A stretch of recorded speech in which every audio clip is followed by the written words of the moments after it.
Good afternoon, everyone. My topic is peripheral nerve block. Specific learning objectives. Discuss the advantages and disadvantages of peripheral nerve block. Then discuss the types of upper and lower extremity peripheral nerve blocks, their effects and uses. Discuss the common complications of peripheral nerve blocks.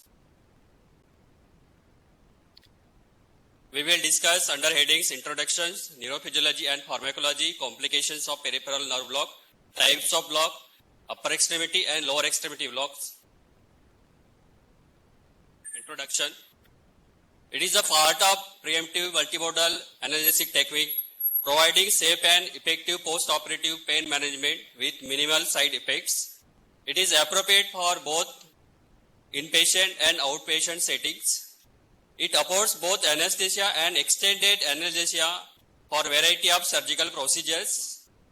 Apparent nociceptive stimulus from the injured tissue is prevented to reach the central nervous system by pre-injury neural blockade, and that may cause elimination of the pain response or decrease of pain response. Then neurophysiology. Local anesthesia blocks transmission in ascending and descending nerve pathways. The order of blockage is first sensory, then motor, and then sympathetic. And order of regression is first motor, then sensory, and then sympathetic. This pattern is important when instructing the patients about preemptive pain management and post-operative use of extremity. Pharmacology. Peripheral nerve blocks involve injecting a local anesthetic drugs near or around the nerve plexus that supplies the surgical area. The duration of action of the local anesthesia depends on the concentration of local anesthetic drug, the absorption of the drugs, and volume of the drug. Single injection, usually 10 to 20 ml, is sufficient for ultrasounded guidance block. Then percutaneous insertion of the catheter directly near peripheral nerve supplies the surgical site with continuous infusion. This can be done under ultrasound guidance. We can put catheter near the nerve and we can use for intermittent boluses or continuous infusion. Basically, local anesthetics blocks the acts and voltage gated sodium channels.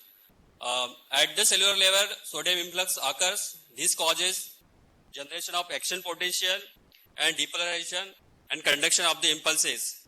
Local anesthetics acts and blocks the influx of sodium so that the repolarization and depolarization inhibited and conduction also inhibited. That's why impulses does not reach central nervous system and patient does not feel pain when peripheral nerve block is given. Advantages of peripheral nerve block. Reduce post-operative pain resulting in greater patient satisfaction with their pain management. Early ambulation and discharge from the hospital. Decrease side effects of opioids like nausea, vomiting, constipation, drowsiness. When it is used for the surgical anesthesia, then under less sedation, minimal sedation, we can do surgery, thus protecting the airway and other intubation related complications and general anesthesia related complications. Contraindication. History of coagulopathies, that is a relative contraindication. Pre-existing neuropathies, then anatomical aberrancy or pathology at the injection site, infection at the injection site, patient refusal, absolute contraindication. Allergy to local anesthetic drugs, absolute contraindication. Complications, disadvantages. Complication of peripheral nerve injury, most common with landmark guided technique and less common with the ultrasound guidance. Pneumothorax, common with the supraclavicular block because the close proximity of the apex of the lung. Then Horner syndrome, common with the interscalene block. Hemidiaphragmatic paralysis, again common with the interscalene block as C3, C4, C5 superficial, and it can be blocked by the interscalene block. Then local anesthesia, systemic toxicity, again common with the landmark guided and PNS guided, as intravascular chances of intravascular injection is more. The risk of block failure, then bleeding, vascular injury, hematoma, infection at the site of injection, and damage to the surrounding structures. Commonly used local anesthetics for peripheral nerve blocks: lignocaine, bupivacaine, ropivacaine, mepivacaine. Lignocaine onset is fast, but duration is minimal, like 1 to 3 hours. Bupivacaine onset slow, duration around 4 to 6 hours. A dose of lignocaine 5 mg per kg without adrenaline and 7 mg per kg with adrenaline. Dose of bupivacaine 2 mg per kg. Dose of ropivacaine 3 mg per kg. Upper extremity blocks: interscalene, supraclavicular, infraclavicular, and axillary block. Brachial plexus anatomy: brachial plexus formed by spinal nerve roots C5, C6, 7, C8, and T1. 5, 6 form superior trunk, 7 form middle trunk, C8, T1 inferior trunk. Then trunks divides into anterior division and posterior division. Total 6 divisions. Then it again subgroups into cords, lateral cords, posterior cords, medial cords. And it gives in axilla terminal branches, that is axillary, median, radial, ulnar, and musculocutaneous nerve. Interscalene block usually blocks at the root level and sometimes trunk level. Supraclavicular blocks trunks and divisions at the level of cords. We give infraclavicular blocks that blocks lateral, medial, and posterior cords, and terminal branches of we can block at the axilla. This is the sensory distribution of the upper extremity. We can give peripheral nerve block under ultrasound guidance, then landmark technique, and third is the peripheral nerve stimulation under guidance of PNS. So complication rate higher with the PNS and landmark guided technique, and less with the ultrasound guided technique. Then failure rate also more with the landmark guided technique, PNS guided technique, and less with the ultrasound guidance. So we will discuss ultrasound guidance. Ultrasound guidance enhances the visualization of the nerve target, and we can distinguish vascular structure and non-vascular structure. Then any pathology and aberrant anomaly.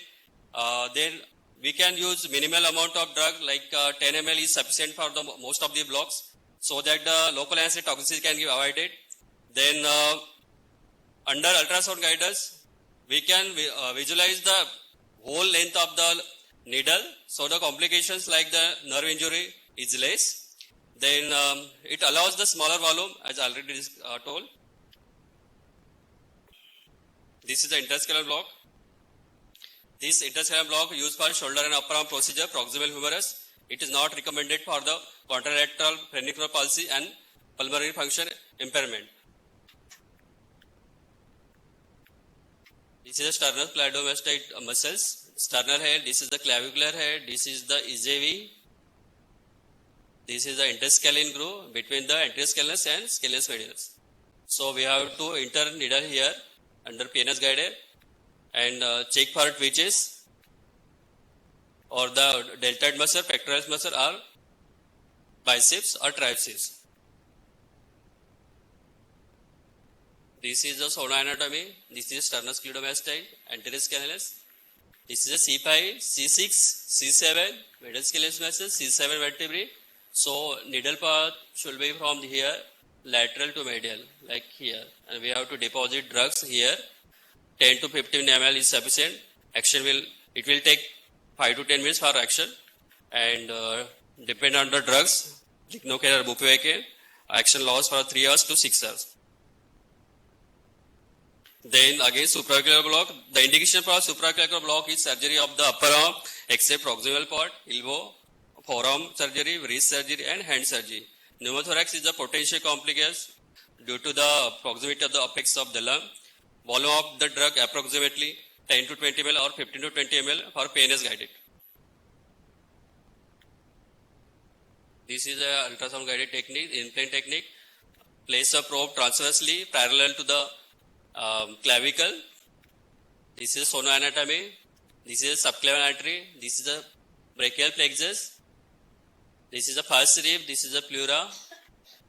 This is the lateral. This is the medial. So needle pulse should be here from this point to here. Deposit drug here. 20 ml is sufficient for supraclavicular block. Next is infraclavicular block. Indication for the infraclavicular block is surgery of the upper arm, elbow, forearm, wrist, hand and excluding the shoulder area. It is used as a substitute for the supraclavicular block when there is a difficult anatomy. This is the zona anatomy of the infraclavicular block. This is the pectoralis major, pectoralis minor. This is the axillary artery. This is the axillary vein. This is the pleura. This is the posterior cord. This is the medial cord. This is the lateral cord. Needle fall from here to here. Deposit 15 to 20 ml of drug. That will be sufficient. Next is axillary block. Axillary block indicated for the forearm surgery, hand surgery and surgery below the elbow.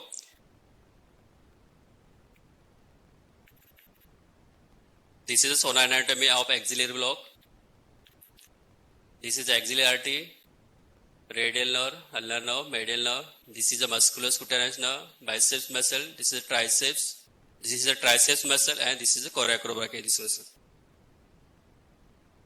Lower extremity blocks, femoral block, popliteal sciatic and sciatic block and ankle block.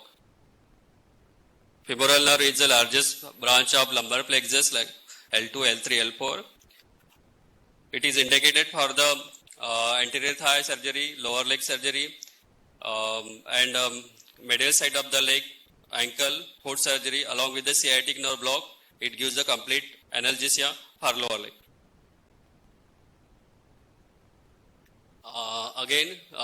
Femoral block we can give PNS guided and ultrasound guidance. PNS guidance landmarks are anterior superior iliac spine, pubic symphysis, and this is ASIS.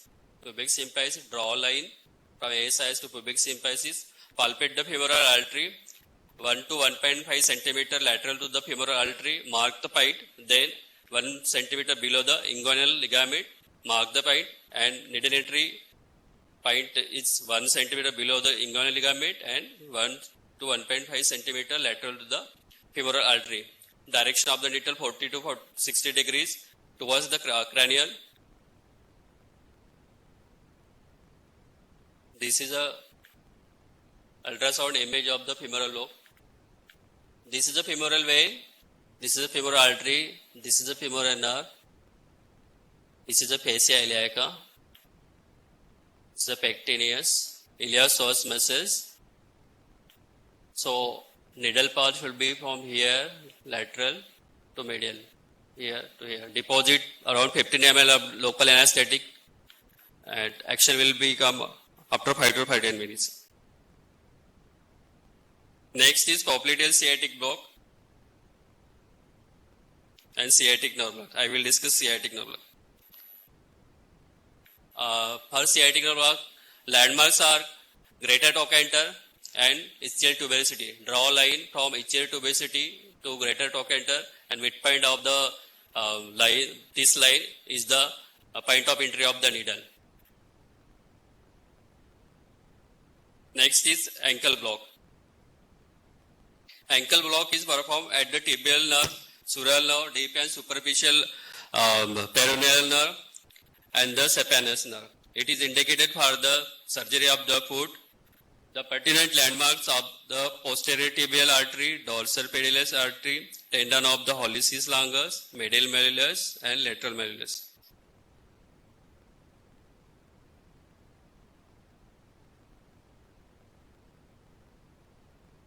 This is a sonoanatomy for the tibial nerve block, and this is for saphenous nerve.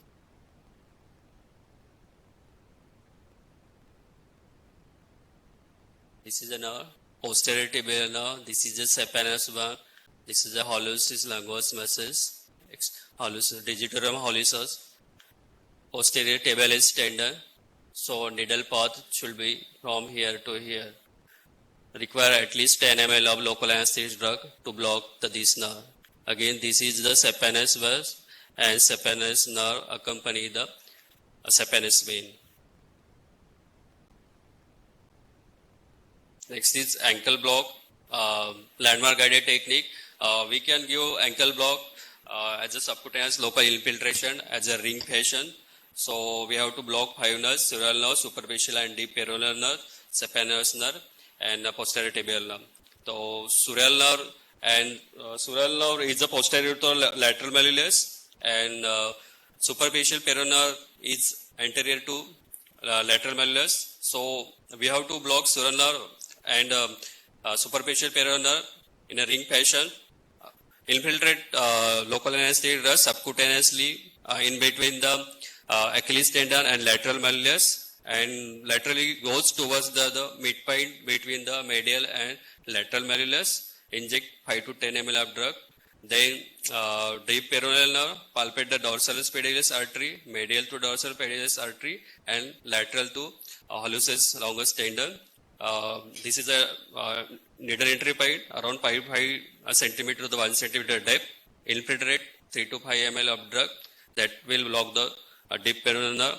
Then posterior tibial nerve, it is present behind the medial malleus and the posterior tibial artery.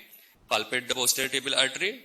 Inject drug posterior to the posterior tibial artery. 3 to 5 ml will be sufficient to block the posterior tibial nerve. Then saphenous nerve, palpate it is present anterior to the medial malleus. Give subcutaneous infiltration of local anesthesia drug from medial malleus to the midpoint between the medial and lateral malleus. 3 to 5 ml of drug will be sufficient to block the saphenous nerve. Ankle block is useful for the foot surgeries. Summary: peripheral nerve block widely used for surgical anesthesia as well as post-operative and non-surgical anesthesia. It offers distinct benefit over general and neuroaxial anesthesia in patients with high cardiorespiratory risk. With use of ultrasound, complication can be decreased, and peripheral nerve block can be used for acute and chronic pain management with placement of catheter, and we can use as a continuous infusion and can give intermittent boluses for both acute and chronic pain management. Thank you.